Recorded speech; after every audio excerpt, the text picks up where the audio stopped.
Okay, first off, a little bit of background.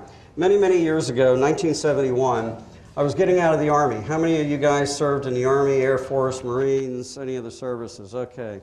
Well, in 1968, I went down to the induction center and I said, hey, I'm going to be graduating from college next year and I'm going to go down and I got 20/20 vision, I'll have my degree and I'm going to go fly airplanes.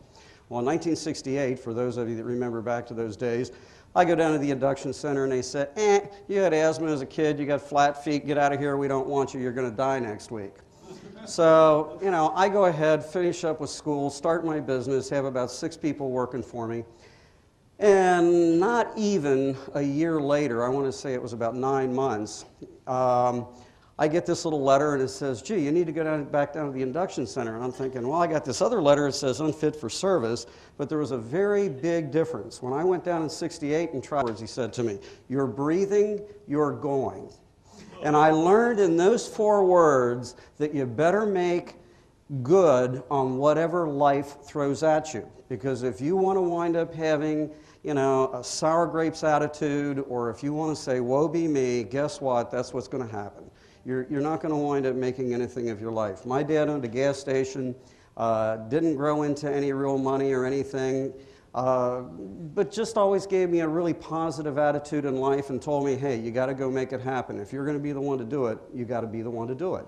Now, 1971, get out, come back home. A buddy of mine calls me and he says, what are you going to do? I said, I don't know. He said, you got $500. And I said, well, yeah. And he said, good, we're going to go buy a piece of land and we're going to build a subdivision. And I looked at him and I said, we're going to what?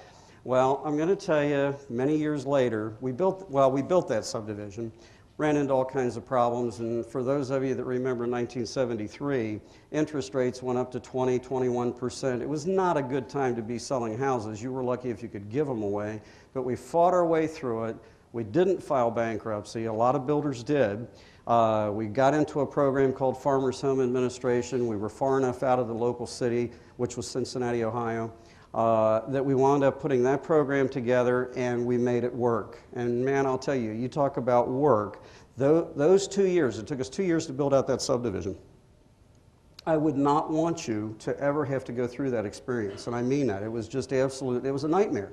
But we didn't give up. We fought our way through it, and at the end of 2 years, we each made about $20,000 apiece.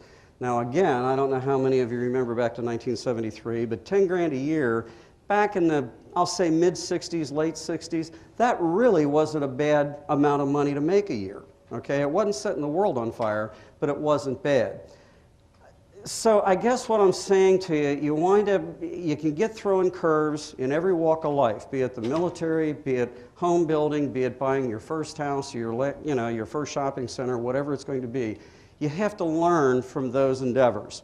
You'll learn a lot more from your mistakes than you will the things that go right. The things that go right are really easy. It's the things that go wrong you got to learn from. And learn not what to do over again, but learn how you could have done it differently, made it easier, made more money off of it, et cetera, et cetera, et cetera. So that's what I'm going to start with this afternoon. All of you should have a little thing in Larry's large booklet. I don't know what page it's on. I apologize for that. But it says Commercial Concepts and 1031 Exchanges.